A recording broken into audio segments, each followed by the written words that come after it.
សួស្តីអ្នកនរគ្នាជួបគ្នានៅវីដេអូទី3ចឹងថ្ងៃនេះដែរយើងនិយាយតាក់ទងទៅនឹង D quota ចឹង D quota គឺយើងធ្វើឡើងដើម្បីកំណត់ទៅលើ user ដែលគាត់ប្រើប្រាស់ក្នុង server ចឹងទី1គឺយើងត្រូវការតឡើងជាមួយនឹង file server resource management ហើយទី2យើងត្រូវកំណត់ directory ជាមួយនឹង 100MB user 100MB ដើម្បីឲ្យគាត់មិនអាច send ជាមួយនឹងរូបភាពវីដេអូសំឡេងអីផ្សេងៗនៅក្នុង server យើងបានចឹងដើម្បីយើងទៅបង្កើតវាបានគឺយើងចូលទៅក្នុងជាមួយនឹង server manager យើងសិន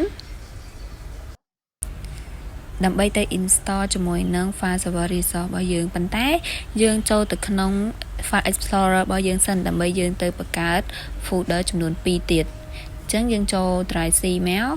អញ្ចឹងក្នុងនេះខ្ញុំនឹងបង្កើត folder ចំនួន2អញ្ចឹងទី1គឺខ្ញុំអាចបង្កើតជាមួយនឹង share data ហើយនឹងទី2គឺយើងបង្កើតជាមួយនឹង user data អូខេបន្តមកទៀតយើងចូលទៅក្នុងជាមួយនឹង server manager យើងវិញយើង click ទៅលើពាក្យថា arrow ហើយនឹង filter បន្តមកទៀត next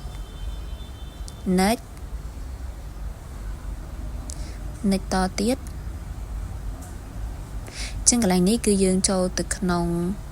file server របស់យើងហើយយើង click ដើម្បីវា arrow ដើម្បីយើងទៅ install របស់យើងមក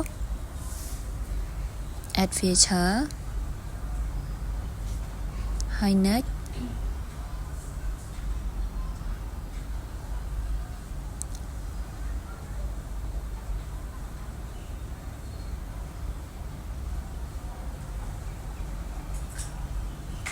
ទៅទៀតយើងអាច install វាបាន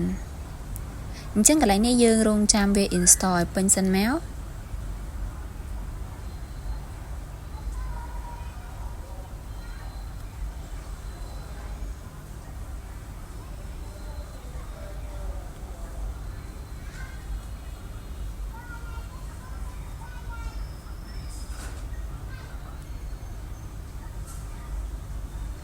ហើយយើងអញ្ចឹងកាលណាបើវាពេញហើយយើងអាចចុច close មកបាន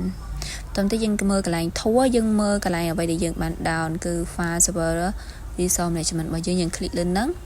បន្ទាប់ទៀតវានឹង load ពាក្យនៅខាងលើយើងមានពាក្យថា quota ហើយនឹង quota template យើងចុចលើពាក្យ quota template ចឹងនេះគឺជា quota ដែលគេបានកំណត់ឲ្យស្រាប់តែយើងមកស្ដាំលើ quota ដើម្បីយើងទៅបង្កើតមួយទៀត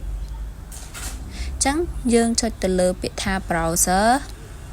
ដើម្បីជ្រើសរើស folder ដែលយើងបានបង្កើតពីដំបូងមិញគឺខ្ញុំយក share data ចឹងយើងបានកំណត់ 100MB ហើយយើងអាច create ហើយយើងចុចទៅលើ template នៅតាយើងទៅបង្កើតថ្មីមួយទៀតយើងដាក់ folder មួយទៀតគឺ user data ហើយយើង create ហើយចឹងបន្តទៅទៀតគឺយើងត្រូវការកំណត់ជាមួយនឹងកុំឲ្យគាត់ send រូបភាពអីផ្សេងៗឬក៏វីដេអូផ្សេងៗអញ្ចឹងយើងចូលទៅក្នុង file stream យើងមកស្ដាំយកពាក្យថា create កន្លែងនេះគឺយើងត្រូវវាយអ្វីដែលយើងចង់ឲ្យគាត់បញ្ចូលដូចជា JPG MP3 MP4 ហើយនឹង XEX អញ្ចឹងយើង add វាមកទាំង4ហ្នឹងមកបន្តទៀតយើងអាច OK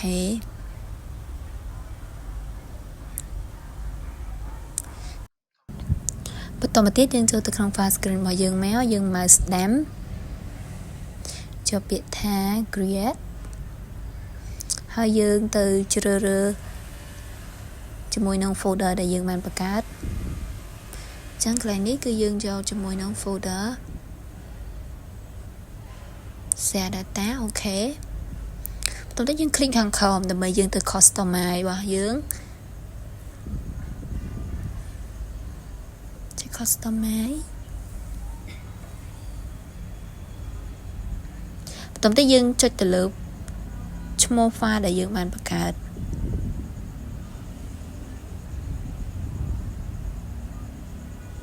ហើយអូខេហើយយើង click ទៅលើពាក្យថា create